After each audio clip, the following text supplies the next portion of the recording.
কাৰে বনোৱা আছে আজি আমাৰ বিল্ডিঙৰ ছাদ ঢালাই দি আছে যে এই কাৰণে আচ্ছা এই মানুহবিলাকক খুৱাম আচ্ছা মানুহবিলাকক খুৱাবা আমাক নোখোৱা সব বিলাকে খাব আমিও খাম চবে খাব চবে খাব গাঞ্জা খাইয়া মগ্ন হইয়া নাচে ভোলানা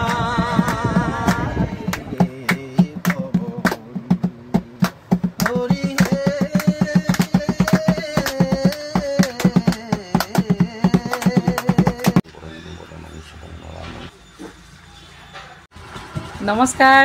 আজি অক্ষয় তৃতীয়া উপলক্ষে আমাৰ দোকানত গণেশ পূজা হৈ আছে এয়া দেৱে গণেশ পূজা কৰি আছে এতিয়া গণপতিক আবাহন কৰা হৈছে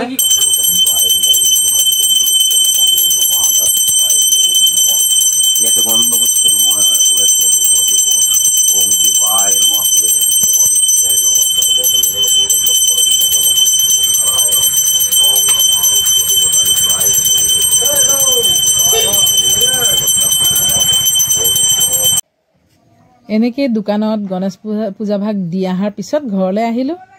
আৰু ঘৰলৈ আহি দেখিলোঁ একদম চব ৰেডি এতিয়া ছাদ ঢালাই হ'ব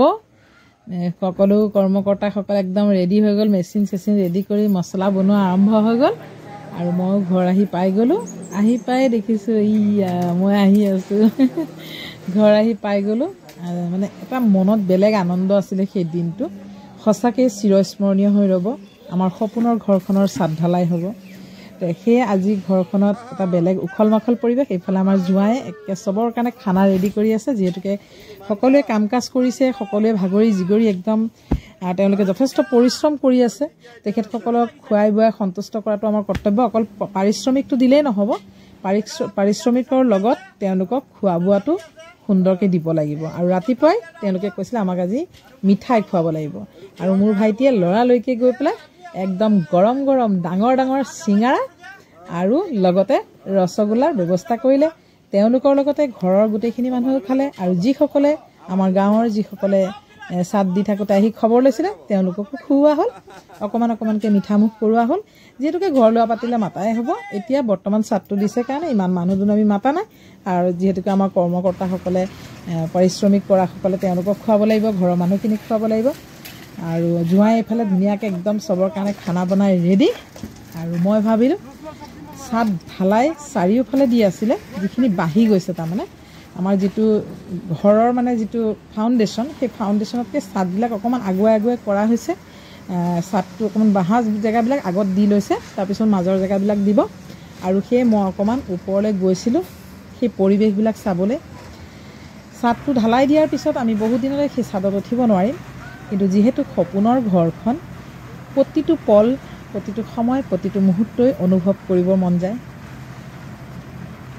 ইমান বছৰে ইমান দিনে বেলেগক দি থকা দেখি আছিলোঁ ভালো লাগিছিলে যোনে যেনেকৈ কষ্ট কৰিছে যোনে যেনেকৈ উপাৰ্জন কৰিছে তেনেকৈ নিজৰ নিজৰ ঘৰ সুন্দৰকৈ বনাই কৰি সুন্দৰকৈ লৈছে আৰু আমি সদায় বেলেগৰ যেতিয়া ঘৰ এখন হয় ধুনীয়াকৈ ঘৰখন হৈ উঠে আমি দেখি ভাল পাওঁ হ'ব লাগে সকলোৰে হ'ব লাগে আৰু আজি আমাৰো ভগৱানৰ আশীৰ্বাদত সকলোৰে পৰিশ্ৰমত মোৰ ভাইটি দেশৰ বাবে ওলাই গৈছে দেশ মাতৃৰ বাবে নিজক অৰ্পণ কৰিছে আৰু আমিও তেওঁক আগবঢ়াই দিছোঁ মোৰ পিতৃয়ে দেশৰ বাবে দেশ মাতৃৰ বাবে নিজকে ত্যাগ স্বীকাৰ কৰিছিলে আৰু চাকৰিকাল তেখেত অৱসৰলৈ অহাৰ পিছত মোৰ ডাঙৰ ভাইটি আকৌ সেই একে জেগাতে নিজেও আকৌ কৰ্মত নিয়োজিত হৈছে আৰু নিজকো উৎসৰ্গা কৰিছে লগতে আমি আমাৰ ভাইটিক উৎসৰ্গা কৰি দিছোঁ যে যোৱা আই মাতৃৰ বাবে তুমি নিজৰ কৰ্ম নিজৰ দায়িত্ব পালন কৰা আৰু তেওঁ যি পৰিশ্ৰম কৰিছে পৰিশ্ৰমৰে আজি আমাৰ এই ফল আৰু এয়া এতিয়া সকলোকে খুওৱা হৈ আছে এইসকল কিন্তু আমাৰ আচল অতিথি তেওঁলোকে আমাৰ এই গোটেই ছাদখন ঢালাই দি আছে আজি এওঁলোকক খুৱাই যি তৃপ্তি এওঁলোক আজিৰ দিনটোৰ বাবেহে আহিছে আৰু এই যে তেওঁলোকক দেখিছে তেওঁলোক হ'ল আমাৰ গোটেই তলৰ একদম ফাউণ্ডেশ্যনৰ পৰা ঘৰখনৰ যিটো ফাউণ্ডেশ্যন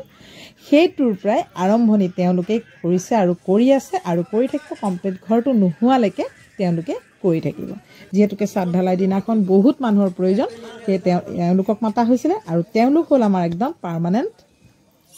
এই ঘৰখনৰ কৰ্মকৰ্তা আৰু খুব ভাল লাগিছিলে সেই আমাৰ এই দিনটো আমি সদায় মনত ৰাখিম আৰু তেওঁলোকে খায়ো তৃপ্তি পাইছিলে সঁচাকৈ যেতিয়া পইচা পাৰিশ্ৰমিক ল'বই সকলোৱে নিজৰ নিজৰ সংসাৰ একোখন আছে আৰু এয়া দেখিছে যে এয়া হ'ল আমি দিনজোৰা কাৰ্যসূচীৰ পিছত ৰাতি এইখন হৈছে কাৰোবাৰ আমাৰ ঘৰত যিকোনো কামত এইবিলাক পৰিৱেশ থাকিবই আৰু সেয়া হ'ল একমাত্ৰ আমাৰ শৰীৰত এনাৰ্জি দিয়া মোৰতো এনাৰ্জি নাই দেখিয়ে আছে চাই থাকক